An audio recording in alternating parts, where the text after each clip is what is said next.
Well, good afternoon, everybody, and welcome back.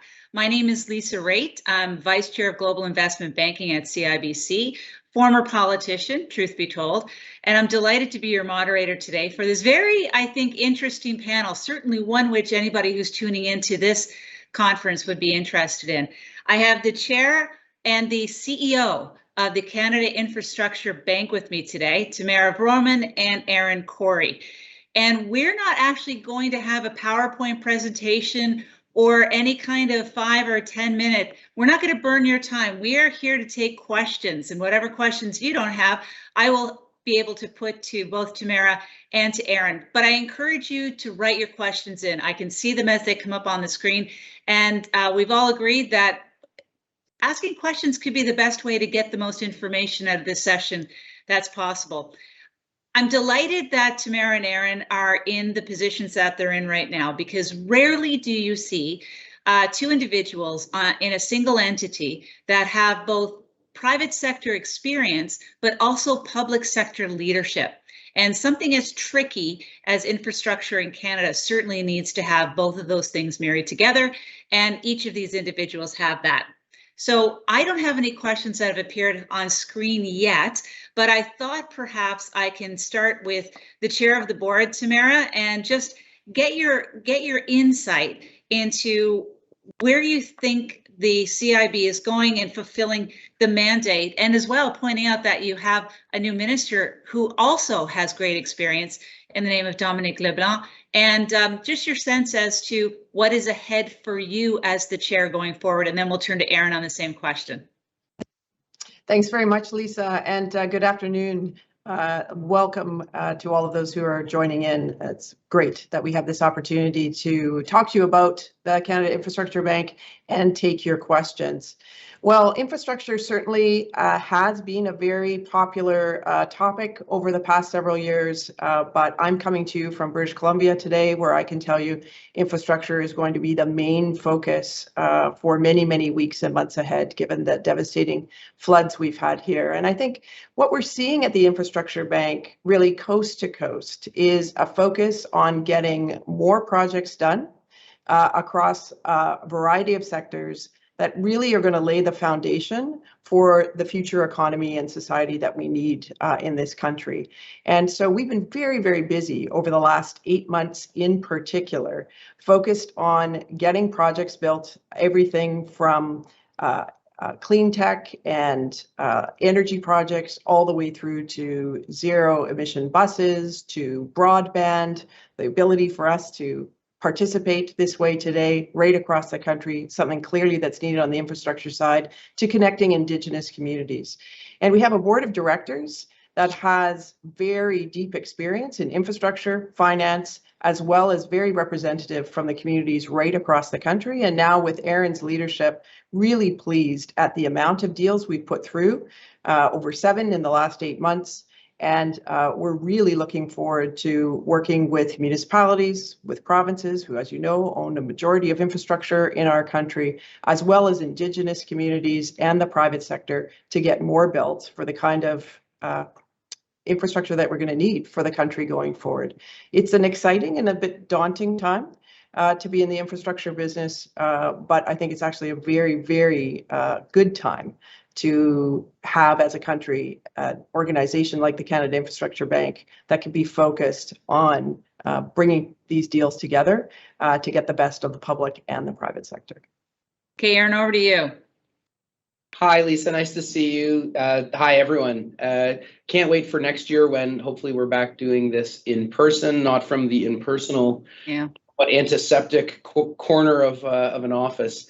It's as Tamara said, I've been in the role about a year, Tamara less than that, and we've had, I think, a really incredible opportunity.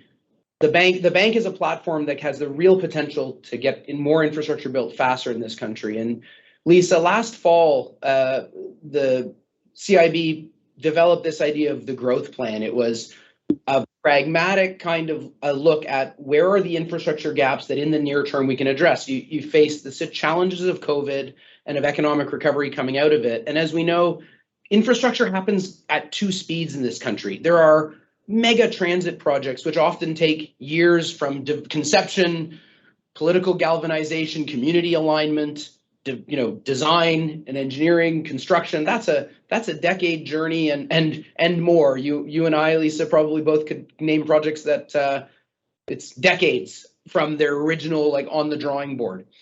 Those are super important. The CIB can play a real catalytic role in bringing those projects to market quicker, in filling gaps that are barriers to those projects happening. But when I say infrastructure happens at two speeds, there are also a whole bunch of projects from zero emission buses, as Tamara mentioned, where we can sign a deal with the municipality and they can start ordering buses, and those buses can be on the road 6 months from now. Or our investment in irrigation infrastructure in Alberta, which from 8 months went from, hey, is irrigation infrastructure, to funded. And so I think the growth plan, which was the CIB's 3-year spending plan, if you will, really highlighted that though we need to work at both of those speeds. And Tamara and I are both baseball fans. We sometimes say, Tamara has this great line about, American baseball and Japanese baseball. There's the swing for home runs only and strike out a bunch too, or there's the bunt, steal, and dink and dunk your way to runs. Both score you runs. And we're trying to take a blended approach. It's how we think of our portfolio. How do we invest in those mega projects? And how do we also get real traction on the ground and real deployment? And as Tamara said, the outcome of that decision or that pivot a year ago is really clear. We've now gone from one investment in the REM project, which was for the first few years of the CIB, our signature project, to today where we've made 20 investment commitments in total, 11 of those where credit agreements are in place, funding is happening, and the other 9 where we have agreement on a term sheet and we're now finalizing. But that's to go from one of those to 20 in the last 13 months or so. And that is still, to us, I say that only to say that's just the start. And we have the attitude of being proud of that progress, but far from satisfied, and feeling like that's just the beginning of what can be a real pipeline of projects across all of our priority sectors: transit, trade and transport, broadband, clean power, and other green infrastructure, where we can really apply the tools of the CIB to get more built. Okay, you hit the right word, because we got a question on pipeline. Aaron, since you said the magic word, you get to answer the question. Why doesn't the CIB publish a pipeline of projects along the lines of Infrastructure Ontario or Infrastructure BC? Well, it's a great question. So two answers to that. We do have and are constantly tracking, of course, a pipeline of opportunities. They are, as Tamara said, with both the public and the private sector. I think we aren't the same as Infrastructure Ontario, and I say this with some relevant experience, in the sense that our as investors, we're out proactively cultivating those things. We are out, talking all the time with private owners of infrastructure, saying, hey, have you thought about expanding this project? We announced, I'll give you an example. We announced last week, or maybe 2 weeks ago, an investment with Enwave to expand significantly and build on their existing district energy system. Great project, extremely important for meeting our green targets and our GHG reduction targets, and a really cool place for the bank to play, Lisa, because it's the kind of project where Enwave has expansion plans. They were already working on that. We didn't come up with that. That was their project. We went to them and said, what if together we oversized that project? We built it bigger than it might have otherwise been. We can provide patient long-term capital to allow that to happen. Okay, so how would I put that in a pipeline? That's a bespoke opportunity that we are cultivating with Enwave, and until we do, that's a proprietary, we're not putting things out to tender. So I don't think the concept of a pipeline in the exact same way will ever quite be relevant. But we are actively working on the idea of how do we provide more keys like that to the market. So maybe it's not that project, district energy in Mississauga, Etobicoke, and Toronto, but it is about thematically where we want to make investments and the kind of opportunities we're pursuing. And we're going to put out a letter actually today that does a little bit of that. So stay tuned. I like the question. It wasn't a plant, I promise, but our plan is to put out a note later today in spirit along the same lines of an IO type of market update that talks about progress to date, some of the things I've just been talking to you about, but also as we look forward, where are the key themes, key subsectors, key types of projects that we're looking for. And that's a call, rather than thinking of it as a pipeline of things someone could bid on, think of it as a call from us for good ideas, for investment proposals, and for opportunities. That's how we've treated it. And so stay tuned. Okay, I'm going to go to you on this quick question and then to Tamara on a broader policy question. The question is, how much private capital has CIB crowded in to date? Great question. So here are our stats. As I say, now up to these 20 investment commitments, they represent about $6.3 billion of CIB money. And just over that, close to $7 billion in private capital. The total project value, by the way, if you wanted the last of the numbers to finish this, the triangle, is that they are worth, the total value of those capital projects is about 18 billion. So there's 6.3 of our money, there's 6.8 or 9 of private capital, and the remainder comes from other levels of government. You know, it might be a municipality who was already planning on buying diesel buses, and so they had an existing budget they were going to put into that, and we're topping that up to allow them to buy electric buses. So it really is all three. It's the CIB money, it's other forms of public money from other levels of government, and it's private capital. But that's about the ratio of them, and we expect that to continue. It really varies, Lisa, by sector. We have some, you know, we're doing in projects with Indigenous communities to get to clean power, or my ZEBS example, zero emission buses with municipalities, where there's pretty limited opportunity, honestly, for private capital in those. And we're doing others. Enwave would be a great example of that, where our partner is Enwave and their owners, who are two massive infrastructure institutional investors that have significant amounts of private capital. Some of them are, you know, the ratio is 5 to 1. Some of them the ratio is less than 1 to 1, but they average out to the numbers I just gave, which is private capital just exceeding our amount in. Okay, thanks for that, Aaron. Appreciate it. Aaron mentions zero emissions vehicles. Tamara, you are the president and CEO of the Vancouver Airport, and it has done, I think, I'm going to give you great kudos, remarkable things in being a sustainable airport, and you're recognized worldwide by ACI and A for the work that you're doing there. So well done there. But the question we have is, with renewed focus in the green energy space, how does the CIB envision participating or supporting the application of new and emerging technologies? So you talked about ZEVs, but they're wondering about, do you have a role in battery storage facilities, small modular reactors, fuel cells, any of those kinds of things? Does that fit within something that CIB invests in? Yeah, thanks for the question. And thanks for the compliment. I think that the way to think about that is yes and no. So certainly we are interested in the transition and the technology that will be needed to facilitate that transition. And frankly, we get lots of unsolicited proposals and inquiries, as Aaron was saying, from people that are at the pretty early stages of the development curve with respect to technology. Is that the place where CIB can best play and fund and finance infrastructure? No. But can we act in an advisory capacity, making sure that people are connected to the market or connected to the right levels of support in government? We certainly do that. But then there's more established technologies like battery storage, where we absolutely have a role to play, and in fact have financed some of those deals already, with Enerstor being the chief among them. So as we see the acceleration of technology in the clean tech and the energy sector moving very, very quickly, we are seeing that there's more opportunities to finance infrastructure. But we are decidedly not quite on the bleeding edge end of that, but very keen to talk to folks about how to get that into market and proven, so that we can be in a position to finance that. And just in the way that Aaron was talking also about how we get information out to market, and while the proactive list of pipeline in the way that Infrastructure Ontario doesn't quite fit for us, as Aaron said, we are very conscious of the fact that we're one of the best kept secrets at the moment in our country with respect to infrastructure. And so we will be publishing the letter later today, but also I think you'll see both management. We've established new offices in the western part of the country, for example, in Calgary to serve the West, as well as Montreal and Toronto.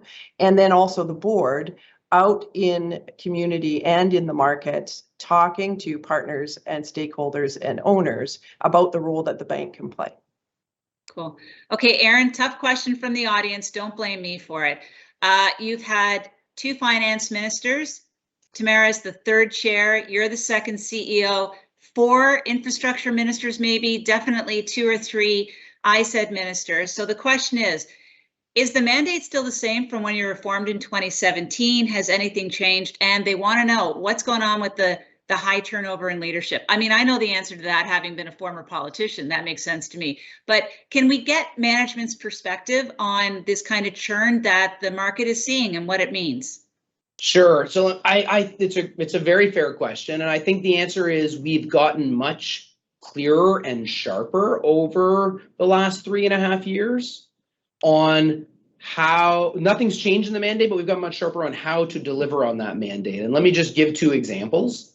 First of all, at the highest level, if the goal is to get more infrastructure built in this country faster, let's just remember that that's the goal. The goal, there are lots of sub ways to do that. Crowd in private capital, do deals that have revenue. These are all markers, but ultimately what we're trying to do is get more built faster to the benefit of Canadians, to build the kind of economy and society we want to have. So that has never changed in the mission.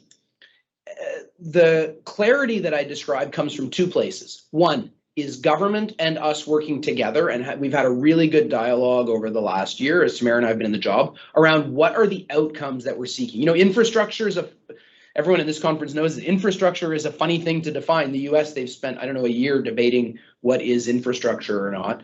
For us, we went back to first principles and this idea of there are lots of outcomes that infrastructure delivers to you. Museums are infrastructure and they deliver a set of outcomes around quality of life in a city. They make it more livable, they attract talent. So the point is you got to start from what are the goals? And so there are 5 that the government has clearly indicated to us. And those are the following. 1, build an economy that reduces its use of GHG emissions and move us towards net zero while making us competitive globally. So we look at every investment through the lens of, is it building infrastructure that makes us less reliant on GHG emissions or that cuts our footprint? 2, invest in infrastructure that improves connectivity of Canadians. And there's 2A and 2B. 2A means connectivity of Canadians through better transit. We know better transit has environmental impact, but it has other benefits like shorter commutes, more time at home with your kids. It makes cities more livable. Oh, it has a whole bunch of less particulate in the air. So it has benefits way beyond just the GHG.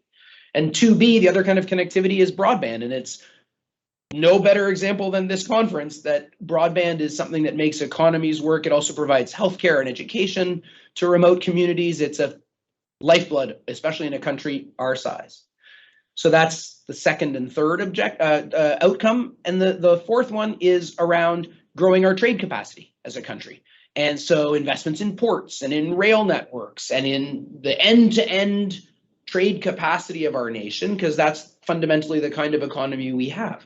So we have those 4 outcomes, and then a 5th one, which is get all of those things even more importantly or acutely in partnership and in the benefit of Indigenous communities who have an incredible, embarrassing amount of gap, embarrassing for us as a country, I mean, in terms of the quality of infrastructure that they live with on a daily basis. So one of our favorite expressions is to talk about double and triple word scores. And how do you think about you can clean power that gets a remote or northern or Indigenous community off diesel, meets our GHG emission reduction goals and also our closing the gap goals. Okay, so I tell you all that to say, when the CIB was started 3.5 years ago, I don't think there was as much clarity on the way this should work. And the way it should work is government sets those outcomes. And that's for them to really define. And they could give us new ones, right? And that would be okay. They could say, we're also focused on blank, and that would be great. And then it's our job to go find investments where that can be delivered. And we look for opportunities there where there is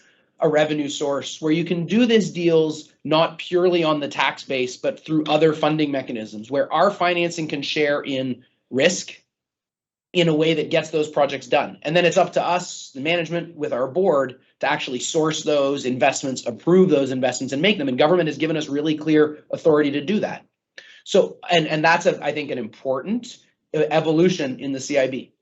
So if they set the outcomes and then they give us the authority to do deals, I wouldn't say that's a new direction, but I would say it's a really clarified one, Lisa. It's what's allowed us to accelerate our momentum. Yeah. It's what means that changes in government personnel, like you asked how many ministers, it matters, but it matters less, because what they're doing is giving us those periodic outcomes and then letting us do our job.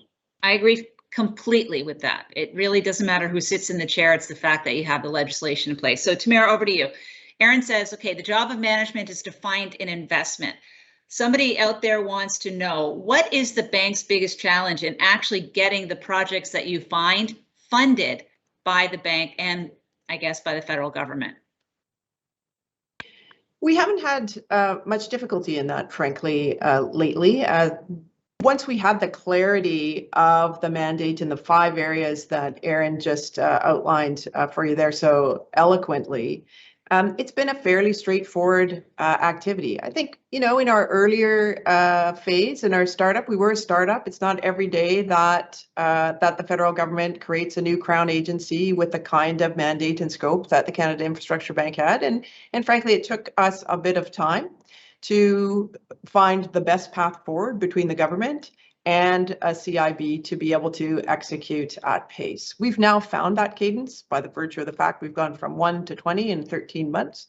And we have the full support of government to get that done. So we have had really no issues in the last little while with respect to funding. Thanks.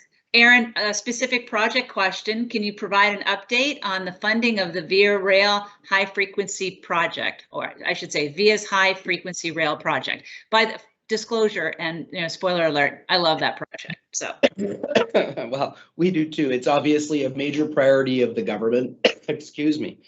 And so we're working with our partners at Via and with many in the federal government. I think there's what's clear about that project, and Lisa, I think you and I have talked about this before.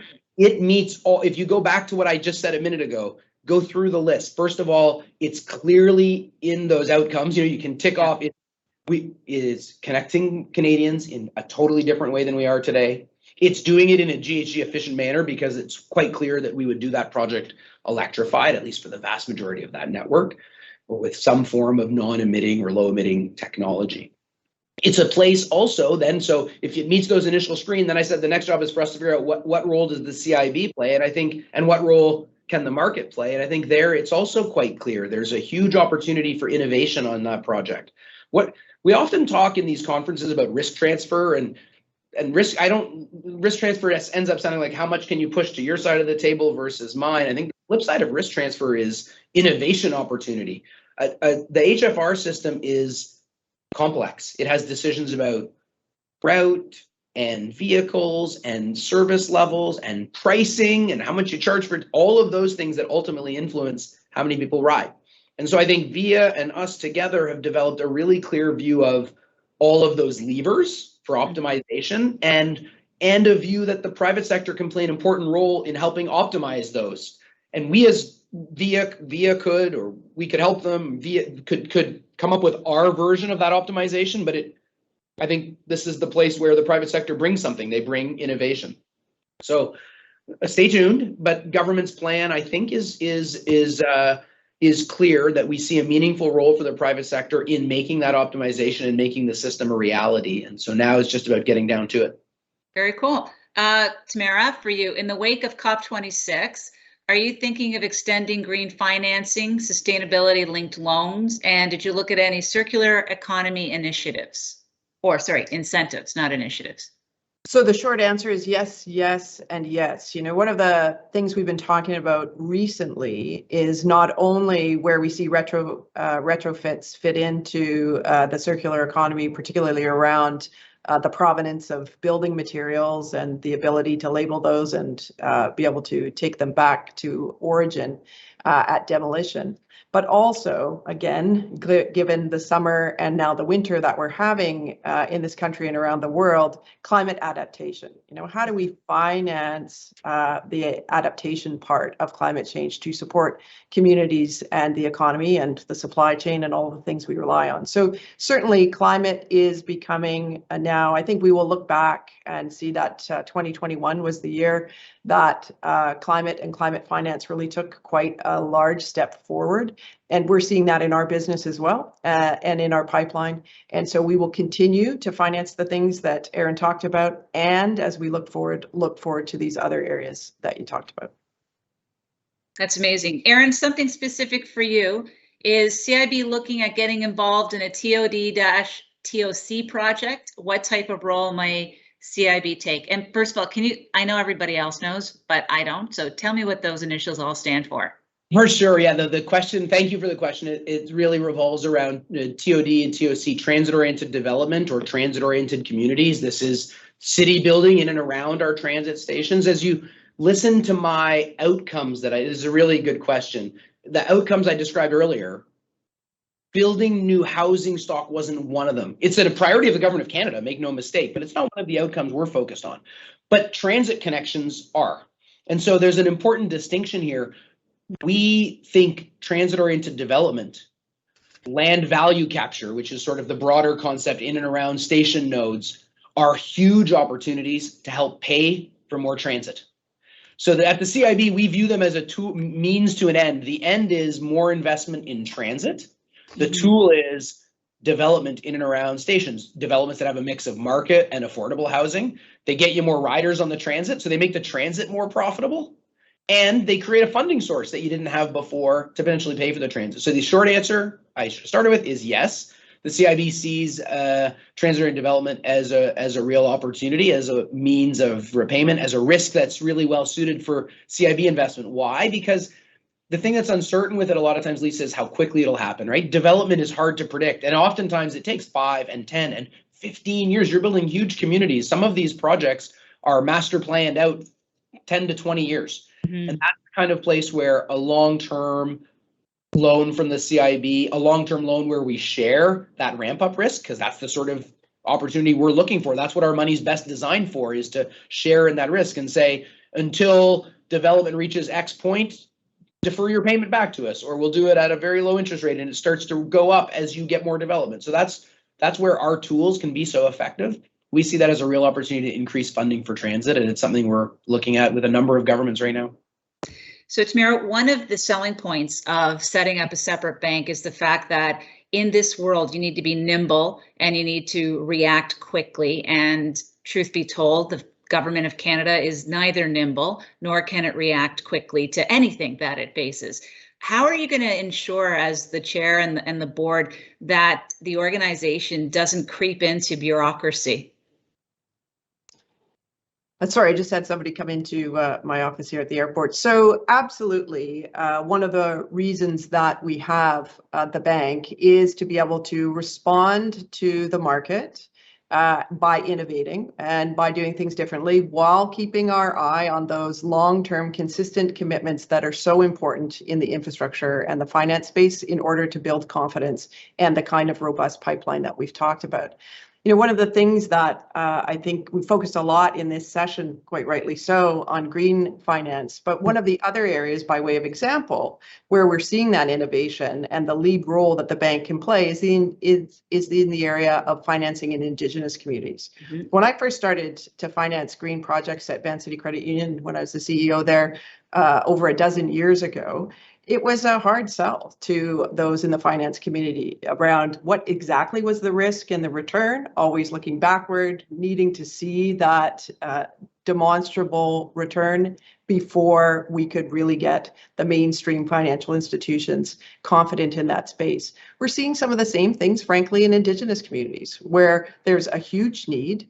There's real projects that need to be financed, but frankly, there's some lack of experience and clarity with respect to risk and rate. And so Indigenous communities are finding it hard to source private capital at a rate that's commensurate with the kind of infrastructure that they're building. There, the CIB can go in and demonstrate that, in fact, we can understand the risk, that there is a return, share that with the private sector, and then exit that field so that the market can take over in the correct way.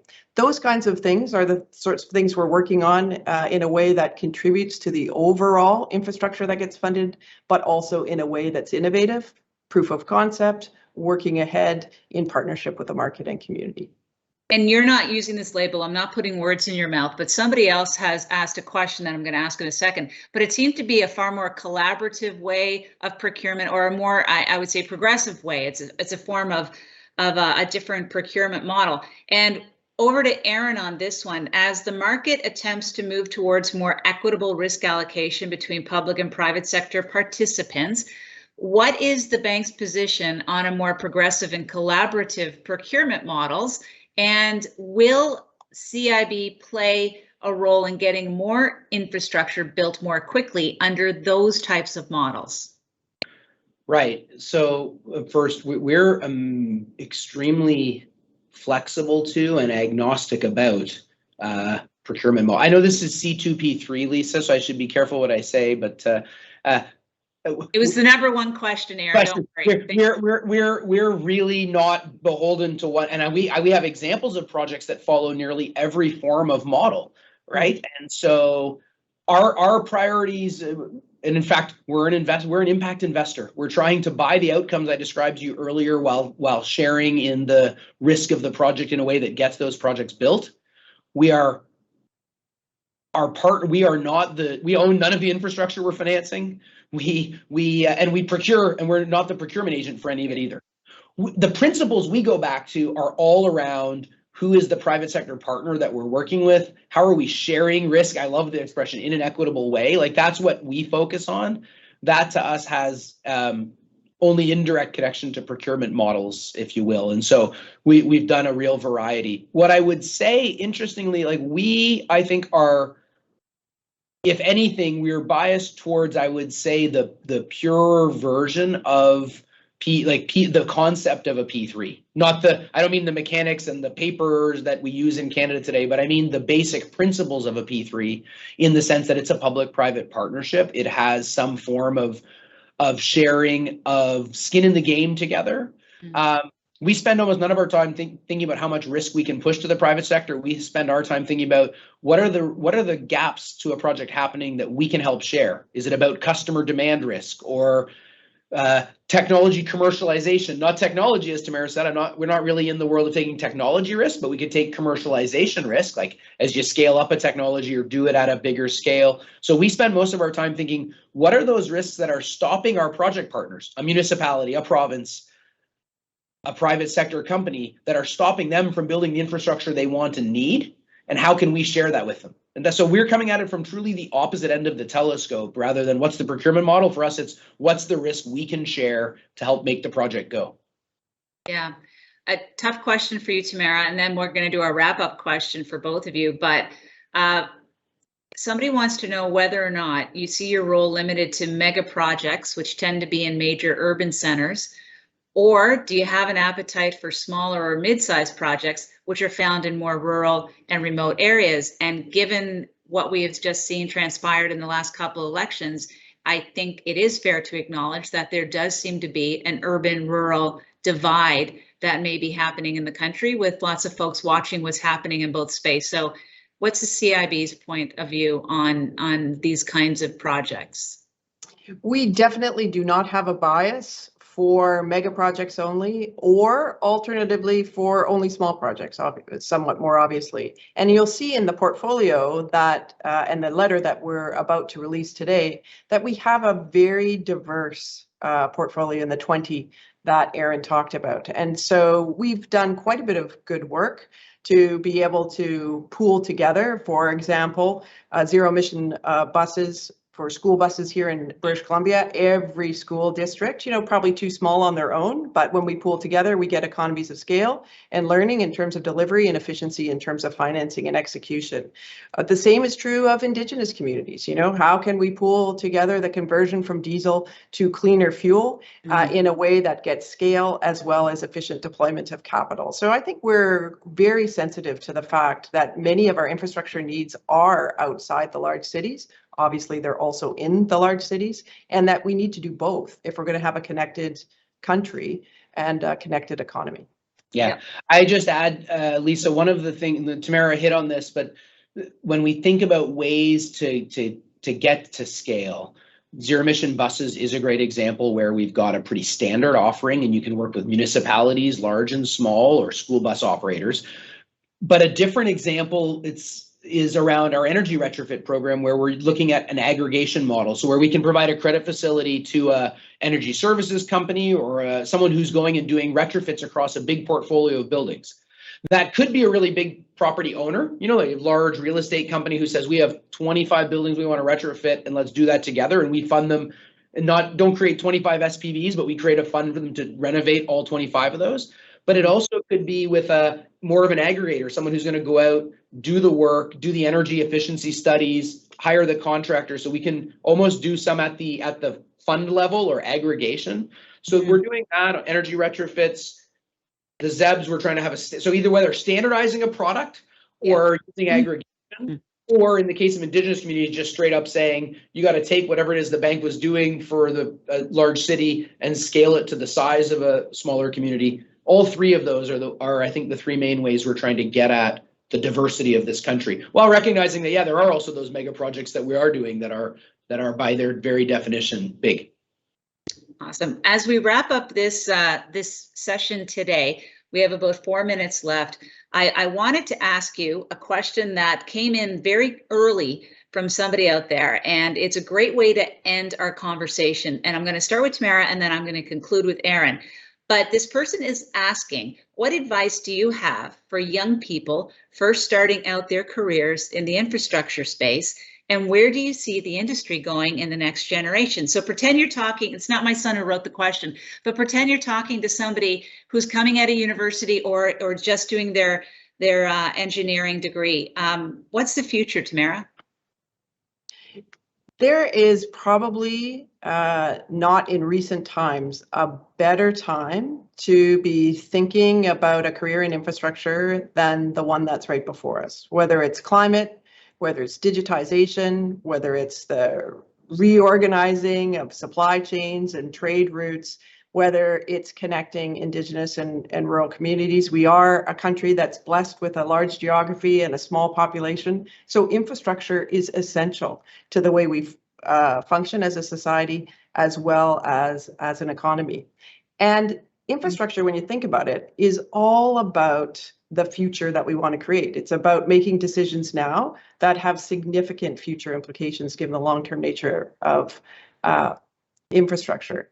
And infrastructure is not just about the buildings, right? It's about the outcomes. And so if you're interested in the future, you're interested in climate, you're interested in diversity, you're interested in reconciliation, you're interested in engineering and different kinds of technology, if you're interested in different ways of organizing the economy, all the things young people tell me they're interested in, infrastructure is the perfect platform for you. And I really, really encourage, particularly, frankly, women to become interested in infrastructure. It's an area of high growth, high possibility, but also significant future impact. Okay, Aaron, over to you. Did you ever think that you were going to be in Infrastructure Ontario, and now here at the Canadian Infrastructure Bank? Well, first of all, I feel that question's unfair. Tamara has an 18-year-old. I feel like she's answered that question before. That was too good. That was really good. I did not, Lisa, I did not at all think I was going to be in this space. But in my background, some people know I worked in the private sector for 15 years, and I'm a Canadian, and I'm a very proudly Canadian. So in my private sector work, my clients were railroads, mining companies, oil and gas companies, electricity companies, and I didn't even know that it was infrastructure until you added it all up and thought, what is the common? That's what we call this space. I think I gravitated to those things though for the reasons that Tamara said, because they're a big part of making Canada what it is and making our economy and our country function and be its maximum potential. When I then overlaid 10, 15 years ago now, that was the space I was in, but also when you look at where those spaces were going and the imperative to do them better, to do them in ways that are more sustainable, that are more protective of our natural environment, that are more thoughtful about the outcomes that they achieve. That's when I turned to the good side and we joined the public service at IO. And it was this opportunity to marry what I had been doing with the sense of public contribution and getting stuff built, which just really appealed to me. So no, it was not on my dance card when I when I met with my guidance teacher or when I graduated from university or when I did an MBA, none of those. It was only as my career evolved and as I realized what makes Canada tick and what makes me tick a little bit. So I would strongly recommend it to any young person, that's for sure. It's a great space. It's not only found in the public sector, you can do it from the private sector point of view as well. I was in public and now I'm in private sector, and you can equally make an impact on this country in either path that you choose.